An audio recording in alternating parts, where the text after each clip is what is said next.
감사합니다.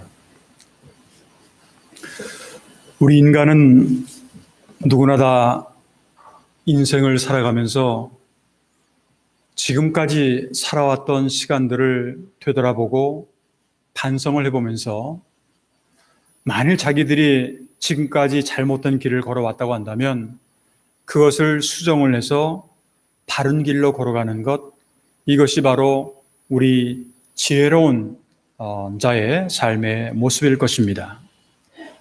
오늘이 9월 13일이니까 우리 1년을 시작해서 벌써 3분의 2를 넘기고 있습니다.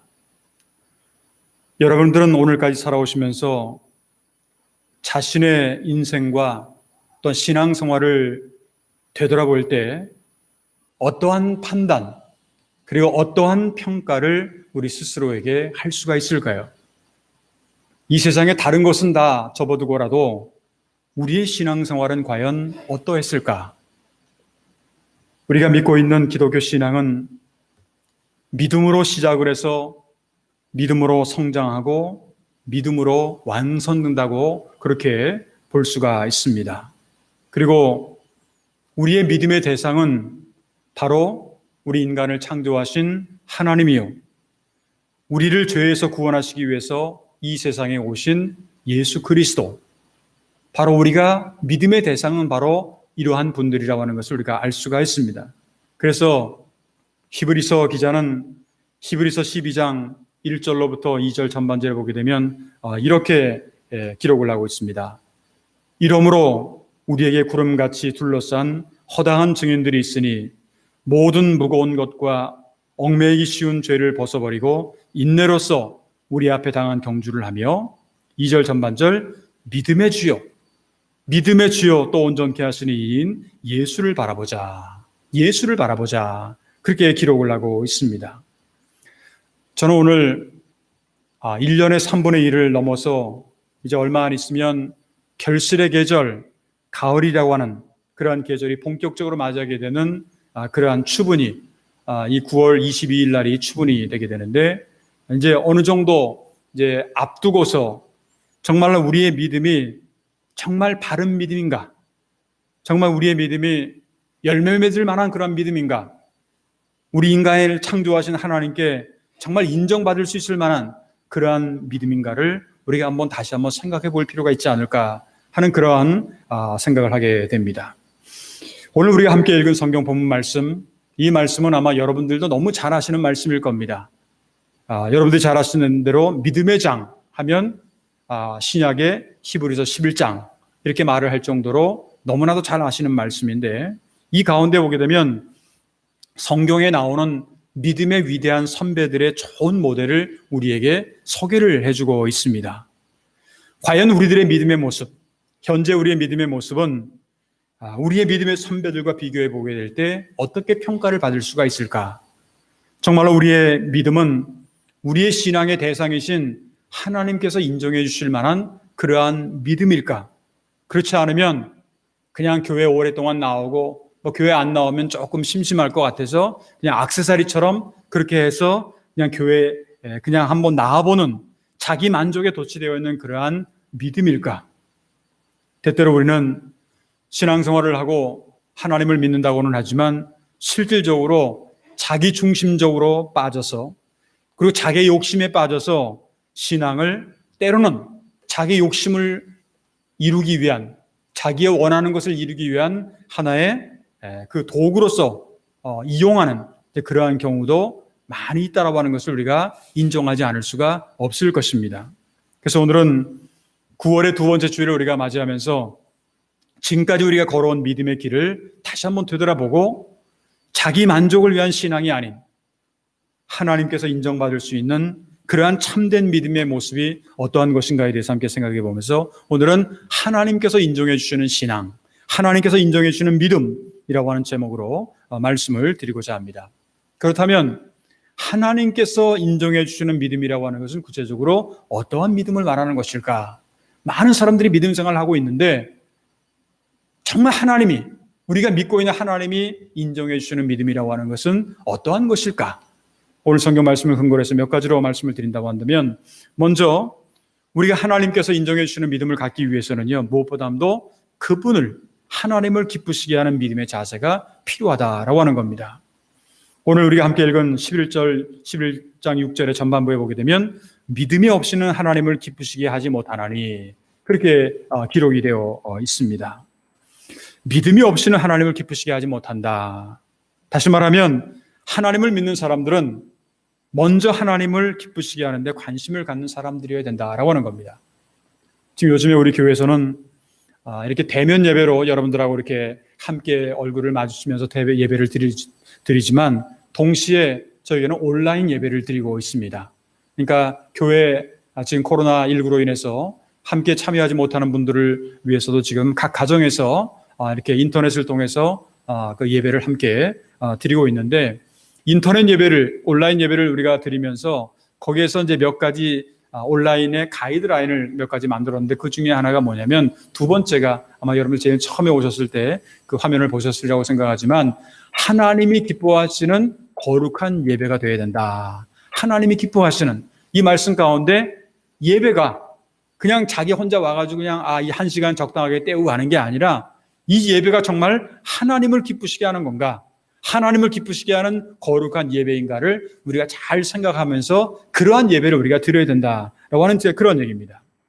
성경에 나오는 믿음의 선조들의 모습을 가만히 보면 하나님을 기쁘시게 하는 데만 그들의 목표를 삼았던 그러한 사람들입니다. 그들은 자기가 기뻐하는 것보다는, 자기가 좋다 하면서 기뻐하는 것보다는 먼저 하나님을 기쁘시게 하는 생활을 했다라고 하는 겁니다. 그들은 하나님께 자신들의 믿음을 보여드리기 위해서 그걸 원했기 때문에 하나님께서 하신 말씀, 하나님께서 하신 약속, 이거를 잘 믿고 그대로 순종하면서 살았습니다. 그러다 보니까 그들의 삶은 하나님을 기쁘게 하는 그러한 삶이 되었던 겁니다. 하나님은 그들이 하나님을 믿고 하나님께 순종하며 결단을 하는 삶을 살았을 때 무척이라도 기뻐하셨을 겁니다. 그래서 믿음의 선진들은 믿음으로 바라는 것들의 실상을 보았고 보지 못하는 것들의 증거를 얻었다고, 그것이 바로 믿음이라고 오늘 성경 1절은 그렇게 말씀을 하고 있습니다. 또한 성경 본문 말씀 5절을 보게 되면, 믿음으로 에녹은 죽음을 보지 않고 옮겨졌으니 하나님이 그를 옮기심으로 다시 보이지 아니하였느니라. 그는 옮겨지기 전에, 여기 중요한 말씀이 있습니다. 하나님을 기쁘시게 하는 자라 하는 증거를 받았느니라. 하나님을 기쁘시게 하는 자라 하는 증거를 받았다. 그렇게 기록이 되어 있어요. 여기서 우리가 믿음의 선진 에녹이라고 하는 사람은 그 아담의 7대 손입니다. 아담의 7대 손으로 300년 동안 하나님과 동행하면서 하나님을 기쁘시게 하는 삶을 살다가 죽음을 경험하지 않고 하늘나라에 갔다고 그렇게 성경은 기록을 하고 있습니다. 여러분들이 아시는 것처럼 당시 이 세계는 죄로 가득 찬, 죄악이 관영한 그러한 상황이었습니다. 그러나 에녹은 세상이나 죄에 물들지 않고 늘 하나님과 동행하는 삶을 살았던 것을 알 수가 있습니다. 성결하고 의롭고 어떤 진실되게 살았습니다. 그러면 어떻게 해야만이 우리가 하나님과 동행할 수가 있을까요? 무엇보다도 그분과 늘 깊은 교제를 하면서 그분의 뜻을 따라 살아야 된다고 하는 겁니다. 이것이야말로 하나님을 기쁘시게 하는 믿음의 자세인 것입니다. 신약 성경에서 사도 바울은 갈라디아 1장 10절에서 이런 말씀을 하고 있습니다. 이제 내가 사람들에게 좋게 하랴, 하나님께 좋게 하랴, 사람들에게 기쁨을 구하랴, 내가 지금까지 사람들의 기쁨을 구하였다면 그리스도의 종이 아니니라 하는 그런 말씀을 하죠.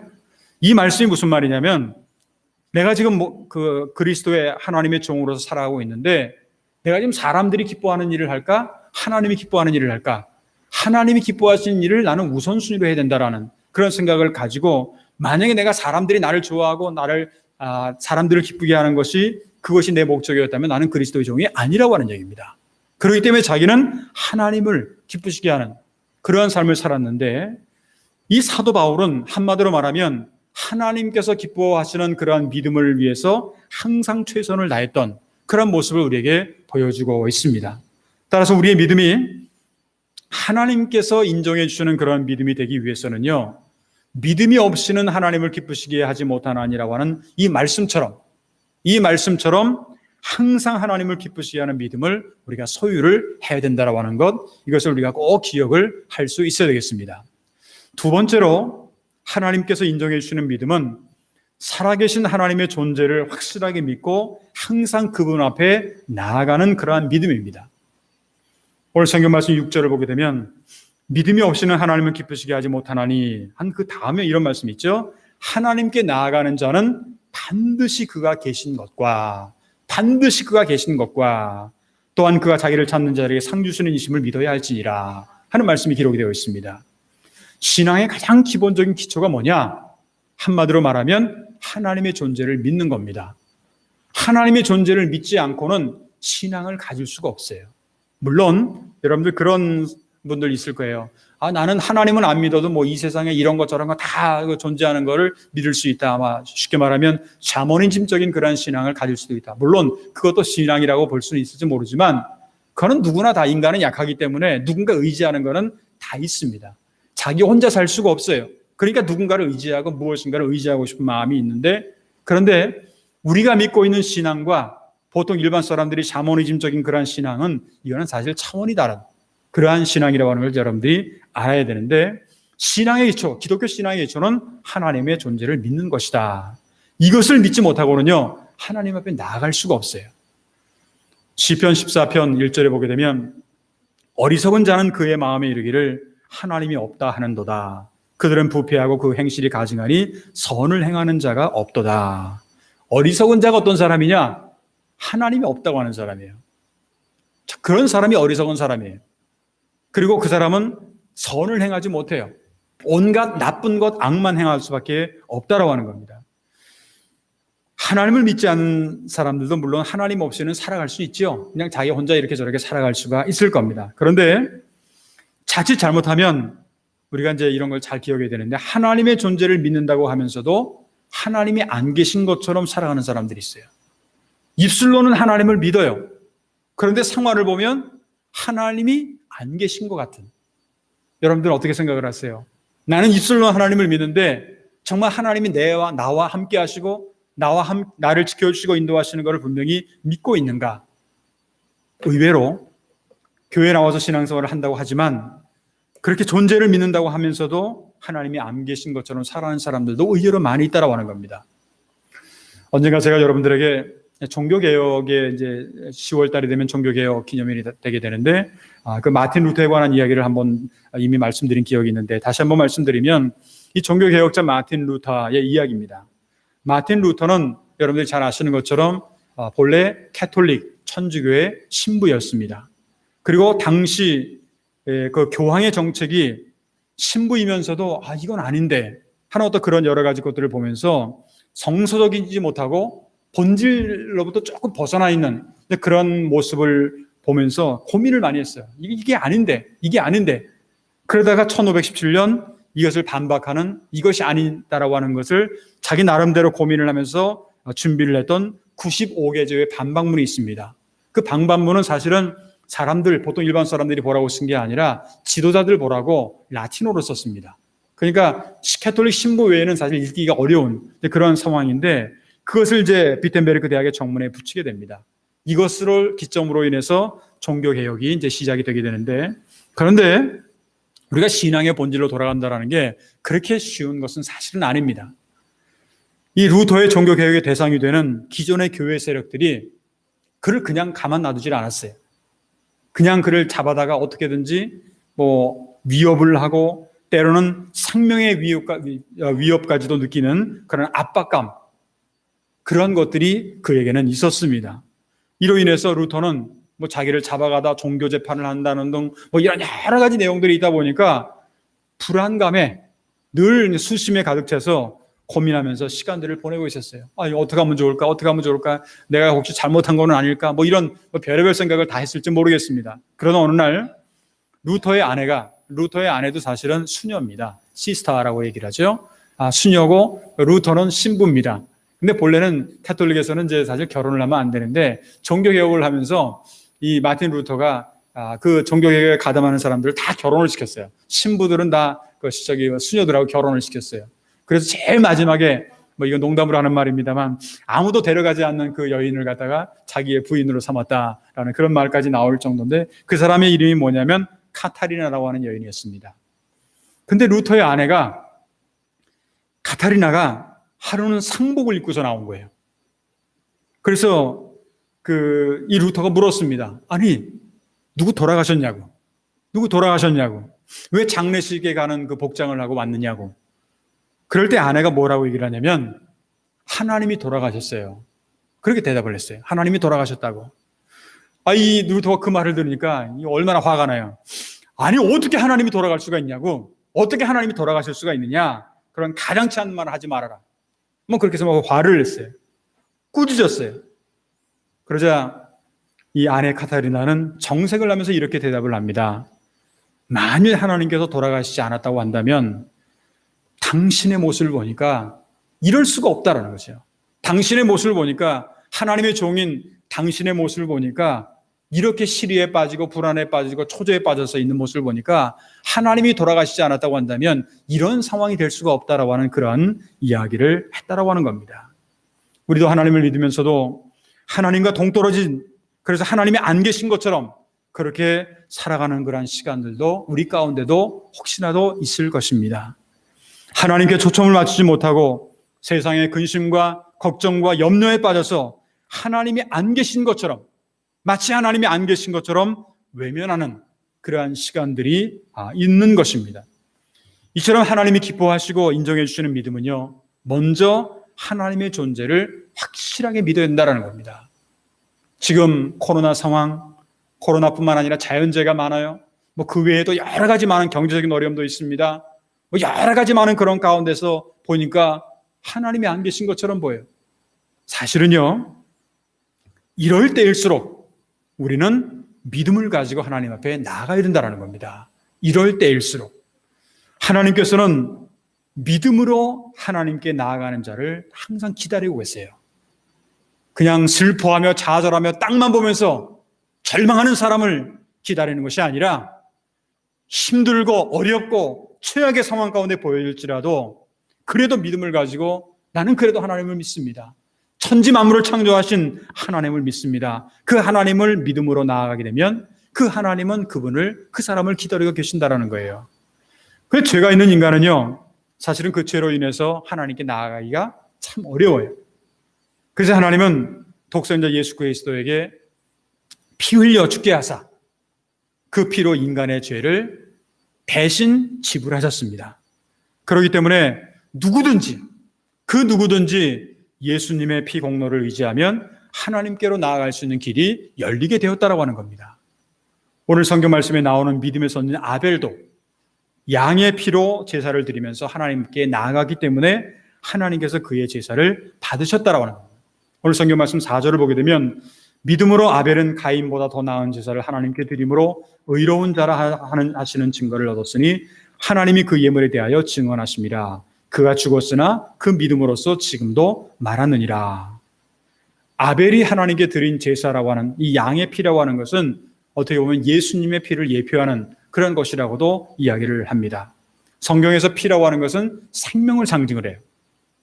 히브리서 9장 22절을 보게 되면 율법을 따라 거의 모든 물건이 피로써 정결하게 되나니 피 흘림이 없은즉 사함이 없느니라. 피 흘림이 없은즉 사함이 없느니라. 다시 말하면 생명을 구원하기 위해서는 죄의 값을 치러야 될 대속의 피가 필요하다라고 하는 거예요. 하나님께서 독생자 예수 그리스도를 십자가에 피 흘려 죽이시게 하는 것은 누구든지 그 대속의 피로 하나님 앞에 담대히 나아갈 수 있는 그러한 길을 열어놓기 위한 것이다 하는 것을 우리가 알아야 된다는 겁니다. 히브리서 4장 14절, 16절을 보게 되면 이런 말씀이 있습니다. 그러므로 우리는 긍휼하심을 받고 때를 따라 돕는 은혜를 얻기 위하여 은혜의 보좌 앞에 담대히 나아갈 것이니라. 은혜의 보좌 앞에 우리가 잘나가지고 그 보좌에 나갈 수 있는 게 아니에요. 우리는 예수 그리스도의 십자가의 보혈로 말미암아서 우리는 용서함을 받을 수 있다 보니까 그래서 은혜의 보좌 앞에 우리는 담대히 나아갈 수가 있게 되었다라고 하는 그런 얘기입니다. 믿음으로 산다고 하면서도 우리는 여러 가지, 때로는 시험, 유혹, 또 여러 가지 장애물, 이런 것들로 인해서 하나님께로부터 멀어질 때가 있어요. 어떻게 보면 요즘과 같은 그런 이 코로나19라고 하는 것 때문에도 많은 사람들이 어떻게 보면 그 핑계를 대서 하나님과 멀어질 수도 있다라고 하는 것. 물론 가정에서 예배를 드리는 사람이나 아니면 다른 곳에서 예배를 드리는 사람도 정말 하나님과의 어떤 깊은 만남과 교제를 갖고 있는 그런 분도 있지만, 그러나 그렇지 않는 분들도 있다라고 하는 것을 우리가 생각한다고 한다면, 여러 가지 시험이나 코로나19나 여러 가지 이런 것들로 인해서 하나님께로부터 멀어질 수도 있다라고 하는 것, 이것을 우리가 알아야 되는데, 그러나 우리가 시험에 되든 어떠한 상황이 되든 우리는 항상 주님 앞으로 나아가야 되는 거예요. 항상 주님 앞에 나가야 된다. 물론 교회에 항상 나와도 그것도 주님 앞에 나오는 거죠. 물론 교회에 못 나온다고 해서 주님 앞에 못 나온다, 그런 뜻은 아닙니다. 항상 마음이 주님을 향할 수 있는 그런 마음이 된다고 한다면 그것도 어떻게 보면 우리가 영적으로 볼 때 하나님 앞에 나아가는 것이 꼭 교회만 나와야 된다, 그런 것은 없지만, 그럼에도 불구하고 우리가 하나님 앞에 나와서 은혜의 자리에 앉아 있다라고 하는 것은, 이것은 우리가 하나님과 가까이 하려고 하는 몸부림이라고도 볼 수가 있습니다. 하나님을 가까이 해야 되겠다, 그리고 그분께 나아가야 되겠다 하는 그런 마음을 우리가 가지고 있어야 되는데, 이와 같이 하나님의 존재를 확실하게 믿고 그분께 나아가는 믿음이야말로 하나님께서 인정해 주시는 그런 믿음이라고 하는 것을 우리가 꼭 기억을 할 수 있어야 되겠습니다. 세 번째, 마지막으로 하나님이 인정해 주시는 믿음은요, 하나님을 찾는 자들에게는 그냥 찾는 것으로 끝나는 것이 아니라 반드시 하나님께서 상을 주시는 분이다 라고 하는 것을 우리가 분명히 믿는 그런 믿음입니다. 오늘 성경 말씀 6절을 보게 되면, 믿음이 없이는 하나님을 기쁘시게 하지 못하나니, 조금 건너뛰어서, 또한 그가 자기를 찾는 자들에게 상 주시는 이심을 믿어야 할지니라. 자기를 찾는 자들에게 상 주시는 이심을 믿어야 할지니라. 하나님은요, 하나님을 찾는 자들을 그냥 보내질 않아요. 반드시 상을 주신다라는 거예요. 그러면 우리는 부지런히 하나님을 찾아야 돼요. 왜? 그분 우리에게 상을 주시기 위해서 준비하시고 우리가 생각지도 못한 놀라운 은혜로 우리와 함께 하시기 때문에 그렇습니다. 구약의 예레미야서 29장 13절을 보게 되면, 너희가 온 마음으로 나를 구하면 나를 찾을 것이요 나를 만나리라. 나를 만나리라.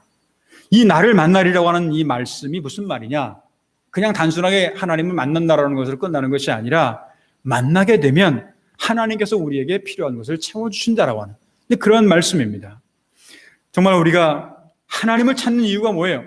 하나님은 살아계신 분이지 않습니까? 인간을 창조하신 분이지 않습니까? 그분은 바로 우리들에게 날마다 복을 주시고 은혜를 주시고 우리와 함께 하시는 그러한 하나님이라고 하는 믿음이 있기 때문에, 그러기 때문에 우리가 하나님을 찾는 것 아닙니까?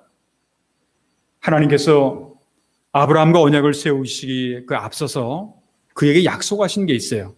그 뭐냐면, 하나님 자신이 하나님을 찾는 자들에게 상급임을 직접 증거하신 그런 내용입니다.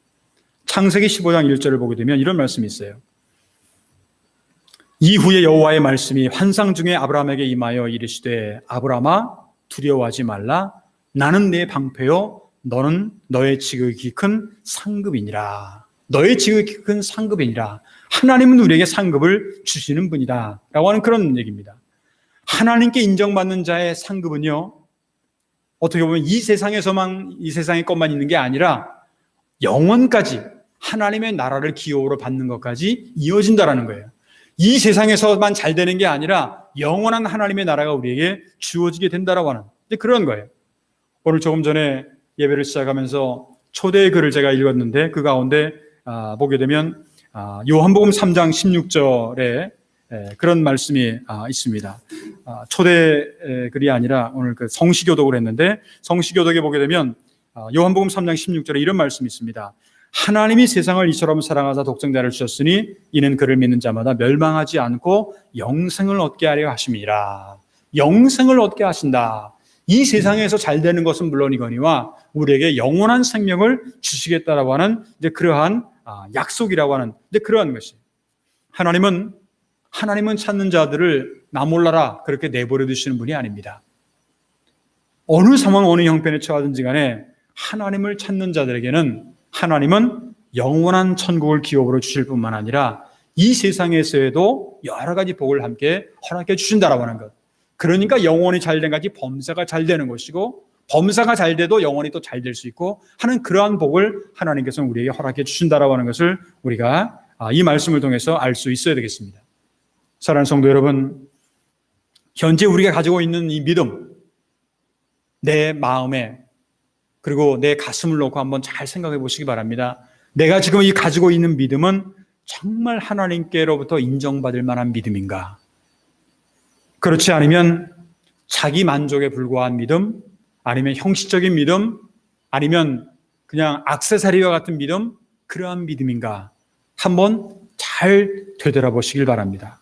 정말 우리에게 믿음이 있습니까? 교회를 다니는 것 말고, 물론 교회는 다니지만 정말 우리에게 이러한 하나님께서 인정하실 만한 그런 믿음을 우리가 소유하고 있느냐라고 하는 그런 말입니다. 조금 전에 고린도 후서에 있는 말씀을 제가 그 초대의 글을 좀 읽었었는데, 거기에 이런 말씀이 있었어요. 너희 자신이 믿음이 있는가 없는가를 시험해보라. 내가 믿음이 있는가 없는가를 한번 시험해보라. 정말로 나에게 믿음이 있는가 하는 것은 우리가 다시 한번 이제 조금 있으면 가을을 맞이하게 될 터인데, 이 가을에 열매 맺는 그러한 계절에 우리의 믿음이 정말 풍성한 열매로 나타나는 믿음인가, 아니면 그냥 축정이만 나타나는, 보니까 아무런 열매를 맺지 못하는 무화과나무처럼 그러한 열매의 모습인가 하는 것을 우리가 스스로에게 한번 되돌아보시길 바랍니다. 우리가 신앙생활을 하는 것은 액세서리가 아니에요. 그냥 남들이 보기에 편하게, 그리고 남들에게 보여주기 위한 그런 것이 사실은 아닙니다. 우리 인간을 창조하신 하나님께 인정을 받으려고 하는 거예요. 하나님께 인정함을 받은 것뿐만 아니라 하나님께서 우리를 위해서 준비해 주시는 놀라운 은혜와 축복을 받기 위한 것이 바로 하나님을 믿는 중요한 이유라고 하는 것을 우리가 알아야 되겠습니다. 그러려면 정말 우리에게 복을 주시는, 우리에게 은혜를 주시는 하나님께 먼저 인정을 받아야 되는 거예요. 사람에게 인정받는 것도 물론 중요하죠. 그러나 사람은요, 이렇게 바뀌고 저렇게 바뀝니다. 사람이 얼마나 간사한지 아세요? 그러나 하나님은 그렇지가 않아요. 변함이 없어요. 그러니까 우리의 믿음은 하나님께 인정을 받는 게 중요하다라는 거예요. 사람은 그렇게 중요하지 않아요. 왜? 사람의 마음은 변하기 쉬우니까. 그러니까 사람보다는 하나님께 인정을 받는 그러한 믿음이 되어야 된다라고 하는 것. 간절히 바라기는 오늘 9월의 두 번째 주일, 1년의 3분의 1을 우리가 다시 한번 되돌아보면서 무엇보다도 우리의 믿음이 하나님을 기쁘시게 하며 하나님께 정말로 인정을 받을 만한 그러한 믿음이 되어서 이 땅에서뿐만 아니라 영원한 하나님의 나라를 유업으로 받을 수 있는 저와 여러분들의 앞으로의 신앙생활이 되시기를 주님의 이름으로 축원합니다. 기도하겠습니다. 은혜로우신 하나님 아버지, 오늘은 9월의 두 번째 주일을 맞이하고 교회에 모여서 또한 각 가정과 또한 각 장소에서 예배를 드리며 무엇보다도 하나님을 기쁘시게 하는 그러한 예배를 드릴 수 있는 그러한 저희들 허락하심을 진심으로 감사를 드립니다.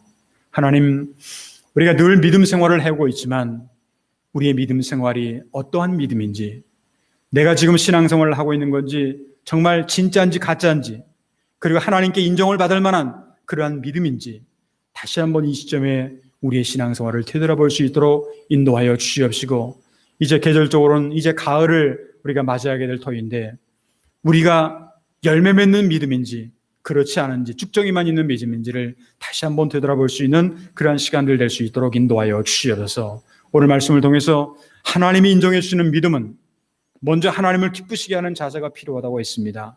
또한 살아계신 하나님을 확실하게 믿고 그분께 날마다 나아가야 된다고 했습니다. 코로나19를 비롯해서 여러 가지 어려움이 많이 있지만 그것 때문에 좌절하고 낙심하고 넘어지는 인생이 아니라 오히려 그것 때문에 더더욱 하나님께 가까이 나아갈 수 있는 그런 저희를 될 수 있도록 도와주시옵고, 하나님을 찾는 자들에게 상 주시는 이심을 분명히 우리가 믿을 수 있도록 인도하여 주시옵소서. 코로나19를 비롯해서 수많은 장애물들과 어려움들이 많이 있습니다. 하나님, 이러한 것들 때문에 저희를 좌절하거나 낙심하거나 넘어지는 일이 없도록 도와주시옵시고, 오히려 이러한 것들 때문에 하나님을 더욱더 가까이 할 수 있는 좋은 기회가 될 수 있도록 주님께서 인도하여 주시옵소서. 수많은 장애물들을 믿음으로 극복하게 하시며 믿음을 통해서 하나님이 주시는 그런 귀한 은혜를 체험하는 우리 모두가 되도록 주의 성령께서 함께 역사하여 주시옵소서. 특별히 9월은 우리 교회가 이 땅에 세워진 지 창립 95주년을 맞이하는 그러한 달이기도 합니다. 하나님, 세상에 교회들이 많이 있지만 정말로 이 교회가 하나님께서 인정해 주시는 교회가 될 수 있도록 도와주시옵시고, 하나님만을 바라보고 나아가게 될 때 이 지역사회뿐만 아니라 전 세계를 향해서 복음의 아름다운 증인으로서 이 세상의 빛과 소금의 역할을 잘 감당하는 교회가 될 수 있도록 주님께서 인도하여 주시옵소서. 지난 95년의 역사를 인도하신 하나님이 앞으로 100년, 200년을 향해서 힘차게 전진해 나가게 될 때 이 교회의 새로운 꿈과 비전을 허락하여 주셨기를 간절히 원하고 기도하옵나이다. 성도들 가운데 영육간의 즐거움을 동반하는 성도들, 여러 가지 근심과 아픔과 고통 가운데 살아가는 성도들, 때로는 경제적인 어려움 가운데 살아가는 성도들, 때로는 남에게는 말할 수 없는 고민을 가지고 살아가는 성도들, 여러 종류의 성도들 한밤단물을 하나님께서 기억하여 주시옵시고, 오히려 그 모든 것들을 하나님 앞에 맡기고 기도하게 될 때 구하라 주실 것이요 찾으라 찾을 것이요 두드리라 열릴 것이라고 하신 하나님의 그 놀라운 은혜와 축복을 체험하는 우리 모든 성도들 되도록 주여 인도하여 주시옵시고, 아버지 앞으로 일주일 동안도 살아갈 때에도 저희의 신앙의 여정 속에 하나님 늘 임마누엘로 함께 동행할 줄 믿사옵고 감사하며 주 예수 그리스도의 이름으로 간절히 축복하며 기도하옵나이다. 아멘.